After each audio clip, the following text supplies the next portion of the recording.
지금의 시리아 땅에 살던 아브라함, 당시 이름 아브람은 가족과 함께 하란 땅에서 지내고 있었다.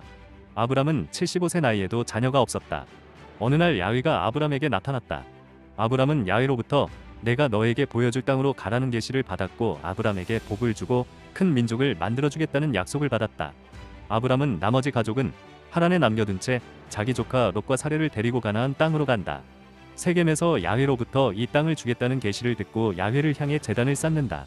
그리고 여기저기 장소를 옮기는데 남쪽인 네게브 지역까지 내려갔지만 이때 그 지역에 기근이 들어 농사와 목축 모두 어려운 상태였다. 다시 이집트 땅으로 가는데 이때 자기 아내 사라이의 미모를 보고 혹시 목숨이 위태로워질까봐 사람들에게 내 아내가 아니라 누이라고 말해주시오라고 한다. 위장이랄 것도 없이 진짜 아브람의 이복누이다. 이런 위장이 한 번이 아니고 가나안 땅에서 또다시 그 지방 왕에게 자기 아내를 나 몰라라 갖다 바친다. 사라이가 이집트로 가니 과연 이집트인들은 그녀의 미모에 놀랐다. 신하의 말을 듣고 사라이를 궁전으로 부른 파라오도 보고 반하고 사라이를 아내로 삼는 대신 막대한 재물을 아브람에게 준다. 결국 이 사태는 야훼가 파라오를 대꿀멍하게 만들어 해결된다. 아브람은 사라이는 돌려받았으면서 파라오에게 재물을 돌려줬다는 기록은 없다. 파라오는 아브람 일가를 이집트에서 쫓아낸다. 가나안 땅으로 돌아온 아브람과 롯은 땅에 비해 가축이 많았기 때문에 다툼이 일어났다. 아브람은 떨어져 사는 것이 좋겠다며 롯에게 먼저 땅을 고르라고 배려해줬다. 롯은 요단 평원을 선택하고 아브람은 가나안 땅에 남는다. 야훼가 다시 나타나 땅과 자손에 대한 약속을 재확인했다. 롯은 이후 요르단 땅을 전전하다 소돔 가까운 곳으로 옮긴다. 소돔과 고모라는 너무나 악한 사람들이 많았기에 나중에 야훼는 유황불을 내려 이곳을 멸망시켰다. 이때 아브람이 야훼에게 소돔과 고모라의 의인이 50명, 30명, 20명, 10명이라도 있다면 용서해달라고 몇 번이나 청했지만 결국 이인이 그만큼 되지 않아 멸망했다. 그전 어느 날 롯의 집에 인간으로 변장한 천사들이 방문했는데 소돔성에 온 남자들이 몰려와서 오늘 너희 집에 온 남자 손님들을 욕보이겠으니 내놓으라고 한다. 그러자 롯은 손님 말고 내게 남자와 잠자리를 하지 않은 딸 둘이 있으니 내 딸로 대신하라고 한다. 하지만 사람들은 무시했고 보다 못한 천사들이 그들의 눈을 멀게 해 위기를 넘겼다. 막장 소돔 땅에서 유일하게 올바른 사람이었던 롯의 일가는 천사의 도움 덕분에 멸망 직전에 도망쳤다.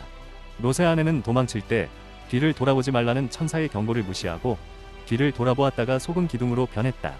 롯은 산으로 들어가 딸들과 함께 동굴에서 살았다. 아버지는 연세가 많고 자신들은 결혼할 남자가 없어 일가의 후손을 잇지 못할까 염려한 두 딸은 아버지에게 술을 들여 취하게 한 후 차례로 관계를 가졌다. 둘의 자녀가 모압과 암몬 민족의 시조이다. 롯은 술에 취해 이 일을 몰랐다.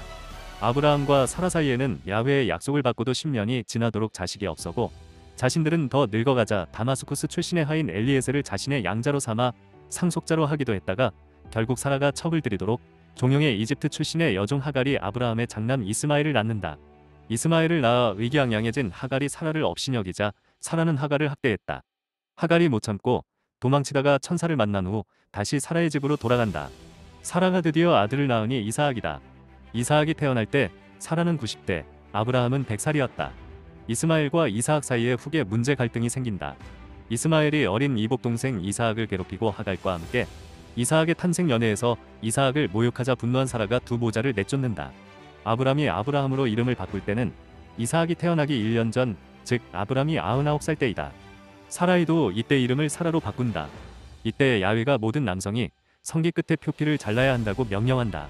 아브라함도 이스마엘도 밑에 있는 남자 하인들도 외국인 포함 전부 태어난 남자아이는 출생 이후 8일 만에 할례를 받아야 했는데 유대교에서는 지금도 이를 지키고 있다. 이사학이 무럭무럭 자라고 있을 때 야훼는 믿음을 시험하기 위해 아브라함에게 이사학을 산으로 데려가 죽여서 자신에게 제물로 바치라고 명령한다. 이브라함은 주저하지 않고 이사학을 데리고 모리아산으로 간다. 야훼는 아브라함이 이사학을 죽여서 제물로 바치려는 순간 이사학을 죽이는 것을 중지한 후 순양 한 마리를 보내 이사학을 대신에 제물로 바치게 하셨고 아브라함의 자손들이 크게 번성하고 복을 받게 되리라고 축복해준다. 세월이 흘러 이사학이 새로운 족장이 되고 친척 집안에서 데려온 리브가와 결혼한다. 나중에 아브라함은 헤브론 근처 막벨라 동굴에 먼저 죽은 아내 사라와 함께 묻힌다.